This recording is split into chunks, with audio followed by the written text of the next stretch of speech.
حدیث رسول صلی اللہ علیہ وسلم، آپ صلی اللہ علیہ وآلہ وسلم نے ارشاد فرمایا،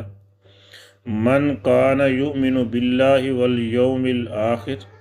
جو بندہ اللہ تبارک و تعالی اور آخرت پر ایمان رکھتا ہے، فلیحسن الی جارہ، اسے چاہیے کہ اپنے ہمسائے کے ساتھ حسن سلوک سے پیش آئے۔ ومن کان یؤمن باللہ والیوم الآخر،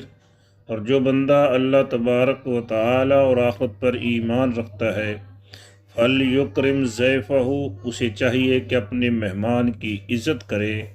ومن کان یؤمن باللہ والیوم الآخر، اور جو بندہ اللہ تبارک و تعالی اور آخرت پر ایمان رکھتا ہے، فلیقل خیرا او لیصمت، اسے چاہیے کہ اچھی بات کہے ورنہ خاموش رہے۔